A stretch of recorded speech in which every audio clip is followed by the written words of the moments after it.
Sur le contenu du match global, on peut considérer qu'il est logique. Après, on peut avoir des regrets parce que par rapport au scénario, par rapport au fait qu'on a des occasions sur la fin de match qui sont des grosses occasions. Donc voilà, on pense qu'on aurait, et je pense qu'on aurait pu tenir le résultat et que surtout on aurait pu faire la décision à la fin.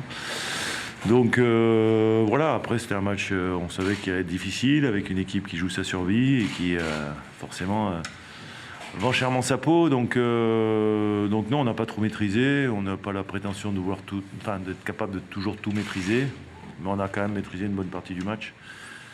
Surtout que les Clermontois nous attendaient, essayaient de nous prendre en compte. Donc il y avait la volonté non plus de ne pas se jeter dans la gueule du loup. Donc voilà, maintenant, c'était un match âpre, difficile et encore avec beaucoup d'histoire à l'intérieur du match. Est-ce que vous avez été surpris par le schéma tactique du Clermont, ce que vous attendez à ce schéma-là? On a un petit peu compris déjà quand on a vu le 11 de départ. Déjà, il y avait un changement tactique chez eux, de jouer à 4 derrière plutôt qu'à 5. Et après, une volonté de jouer beaucoup plus direct, alors qu'en général, c'est une équipe qui essaie de beaucoup plus jouer au ballon, de repartir de derrière. Donc voilà, ils sont dans une période un peu compliquée aussi. Je pense qu'ils veulent se rassurer, ils veulent être solides déjà défensivement. Et c'est assez logique, hein, je veux dire, on est toujours obligé quand on est entraîneur de s'adapter un petit peu aux aléas d'une saison. Voilà, Pascal est un très très très bon entraîneur et je pense qu'il a essayé de trouver la meilleure solution pour nous poser le problème, ce qu'ils ont fait d'ailleurs. Parce qu'au début du match, on a eu des difficultés à rentrer dans le match. Je pense que le troisième match de la semaine a pesé un peu lourd dans les chambres. Et c'est vrai que pendant 20 minutes, on a eu du mal à trouver notre rythme, à être dans les duels, à gagner le deuxième ballon, puisqu'il nous imposait beaucoup de deuxième ballon avec beaucoup de jeux longs. Mais à partir du moment où on a commencé à effectivement être un petit peu mieux, je pense qu'après on a dominé les débats. Vous n'avez pas d'exemple, comme tu disais au début, ça a été un peu lourd. Ouais, je pense, ouais. Ils ont mis une grosse pression non plus. Ouais, non, mais je pense, comme je dis souvent, c'est souvent un rapport de force, un match. À partir du moment où vous êtes un petit peu en dessous, l'adversaire prend le dessus. Quand on est rentré dans le match réellement, au bout de la 20e minute, on a équilibré complètement les débats. Donc voilà, mais c'est toujours pareil, le troisième match est toujours le plus dur, hein, sur une semaine à 3 matchs. Donc j'ai eu la chance de jouer pas mal de semaines à 3 matchs dans ma carrière, donc je sais ce que c'est, et c'est pour ça aussi qu'il y avait la volonté de ménager aussi certains pour qu'ils soient en forme pour le troisième match. Donc voilà, après, ça n'a pas suffi aujourd'hui, mais bon, il faut aussi être conscient que c'est le 10e match en défaite, qu'on est sur une dynamique quand même qui est intéressante et que si on était capable de tout maîtriser, ben forcément on serait pas à Brest.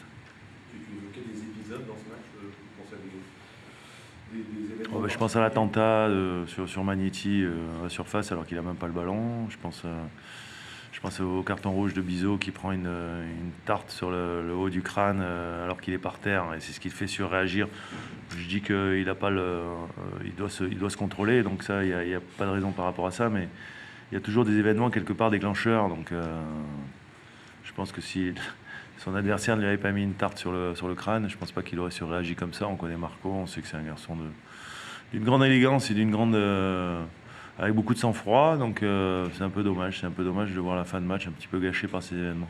Je pense que globalement, même les deux expulsions sont Après, pas trop sévères ou après, une charrierie, les deux sont sortis presque le bras dessus, bras dessous. oui, non mais bien sûr, mais c'est je sais pas, moi T'es si. surpris toi que le VAR impose entre guillemets Je peux pas être surpris parce que je vois pas ce qui se passe. Nous, on a une contre-attaque en plus. On a une contre-attaque qui est incroyable. Et on arrête le jeu à cause de ça.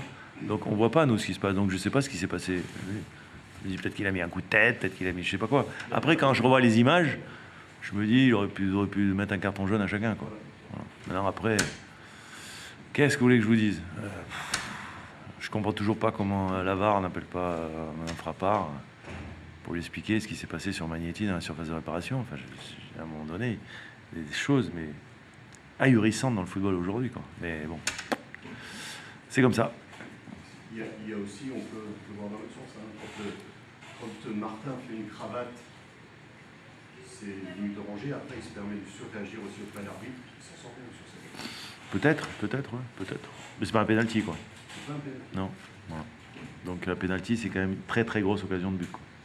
Là, c'est une faute qui va être sifflée à 25 mètres du but. Ça peut être un rouge. Ça peut, mais enfin bon, je sais pas. Une cravate sur le terrain d'à côté, là-bas, Je l'ai pas vu, moi, sincèrement. Donc, je vais pas vous parler de quelque chose que j'ai pas vu. Je vais vous parler des choses que moi j'ai vues. Voilà.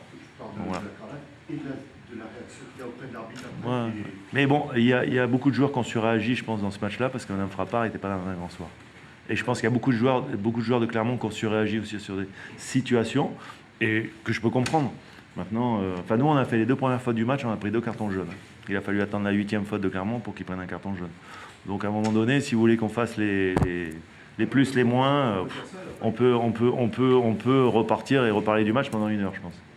Pour revenir à la discussion de ton gardien, et pour parler des suspensions à venir qui s'accumulent, ça c'est un souci aussi. C'est les aléas d'une saison, c'est la question de, justement, on a dit, et je pense sincèrement qu'on a un effectif un peu plus étoffé que l'année dernière, en nombre et en qualité, et ce qui nous permet, je pense, et ce que je suis sûr nous permettra de pouvoir compenser les 3 absents qui vont nous manquer sur le prochain match. C'est comme ça, il faudra faire avec, on va démarrer à 11 le match, soyez sûrs, et je suis sûr que les 3 qui vont jouer seront très très motivés. Un petit mot sur Carles Pellou, qui est un peu influent au début, et après il sort cette frappe incroyable qui lance le match, et derrière on le monte en puissance. Ces dernières semaines, comment tu le sens, toi, Pierre C'est un joueur important pour nous. C'est vrai qu'il ne faisait pas son meilleur match avec son but. Après, il sort un but magnifique. Voilà, tant mieux. C'est dommage que j'aurais aimé que ce but nous fasse gagner. Ça n'a pas été le cas. Il nous a manqué certaines choses sur ce match-là. Voilà, après Pierre, il est ce qu'il est avec nous depuis le début de la saison, un joueur très important. Donc, après, on ne peut pas toujours être au top de sa forme. Mais bon, globalement, si on fait la balance de son match, c'est quand même un match assez satisfaisant. Ça reste un point, 37 points, on va faire la partie de saison. Ça y est, le maintien acté qui est... On a parlé de 38, donc on va attendre 38. Donc peut-être le prochain match contre Marseille. Ça fait déjà le deuxième match qu'on espère pouvoir atteindre ce premier objectif. À Nice, ça ne l'a pas fait, et ce soir, ça ne l'a pas fait encore. Donc, on espère qu'on arrivera à ce total sur le match de Marseille, mais on imagine bien que ça va être un match très difficile contre l'OM. Un peu de déception quand même, parce que il faut qu'on gagne des matchs pour essayer de remonter au classement. Mais après, je ne suis pas déçu par le comportement des joueurs et par ce que l'on a fait, dans le match. Sur le contenu du match, c'est tout à fait satisfaisant face au 3e du championnat, donc qui est invaincu depuis 10 matchs, qui a une très belle équipe. Je pense qu'on a essayé, on a su leur tenir la dragée haute pendant tout le match. On a été plutôt régulier quand même du début à la fin du match, même si je pense que chacun a eu des passages un peu plus difficiles, chaque équipe, mais parce qu'on était relativement régulier, en tout cas dans la concentration, dans l'engagement, dans la maîtrise sur l'ensemble du match. C'est ça qui me plaît.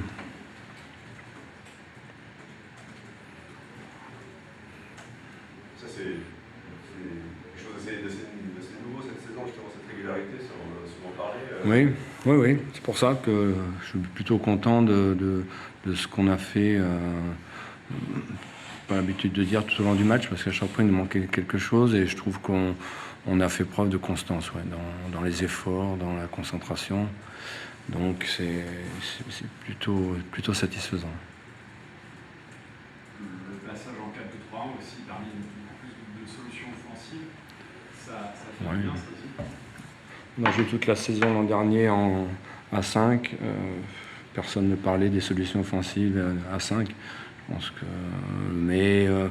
pense que ça a apporté un petit peu de fraîcheur, je pense, dans les têtes, et effectivement on a pu trouver des solutions. C'était un petit peu plus varié dans ce qu'on a fait, donc ça posait évidemment un peu plus de problèmes à l'adversaire. C'est quelque chose que tu avais mis en place contre lui. Après, il y a eu des blessures qui t'ont empêché on pouvait pas continuer, les blessures. L'idée là, c'est de continuer justement. L'idée, c'est je vais réfléchir ce week-end, et puis on va repartir. On va voir. Objectivement, je sais pas du tout. Mais oui, c'était satisfaisant c'était un match quand même satisfaisant par rapport à ce qu'on avait fait. Mais on avait fait je pense, à mon avis, quasiment le même match contre Strasbourg, le deuxième match en championnat, où on s'était créé des occasions, on jouait d'une manière différente. Donc, on va voir. Le sentiment que Mohamed Chan a beaucoup simplifié son jeu, en tout cas sur ce match, un jeu en une touche. Oui, bien sûr. Oui, il le sait, hein, il sait où il doit progresser. Je pense qu'il a fait un match plein aussi, à la fois dans le jeu et physiquement aussi. Donc, je pense aussi qu'il est plus à l'aise, mais il est plus à l'aise, je pense, derrière l'attaquant. Après, il a été très bon aussi sur des matchs lorsqu'on jouait à 3 devant. Donc, ça reste, c'est une évidence, ça reste toujours un bon joueur. Vous êtes fait prendre un point alors que Lorient gagne. Oui. Ça Oui, c'est un petit peu ça la déception aujourd'hui. Puis on a besoin de gagner des matchs. Hein, mais si vous voulez, je dis de plus. Je pense qu'on a fait le match qu'il fallait pour le gagner en tout cas. Après, ça ne nous a pas souri complètement, mais en tout cas, on a fait le match qu'il fallait. Ça me plaît. Ça me plaît bien. C'était juste par rapport au match de Lille la semaine dernière, forcément. Le point il a peut-être un peu plus de valeur. Oui, contre Lille, on s'est donné aucune chance de gagner le match. Donc, c'est pas nous, quoi. C'est pas nous. Au moins, là, on a fait les bonnes choses, on s'est créé des occasions. Il nous a manqué certainement un peu de justesse après, que ce soit ou sur la dernière passe ou devant le but. Parce qu'on a en mémoire 2 situations énormes où si on met un bon ballon, je pense que ça doit se concrétiser par un but, et 2 fois un tout petit peu long. Donc il faut... mais bon, c'était correct. Hein. C'était correct. Vous avez fait preuve de caractère aussi en revenant, et puis on a vu que... Oui, bien sûr. Je pense que tout le monde avait envie de bien faire, mais tout le monde avait envie de bien faire aussi à Lille. Voilà. Après, Lille a fait un gros match, une bonne première mi-temps, mais on avait été passable, je dirais, contre Strasbourg lors du premier match.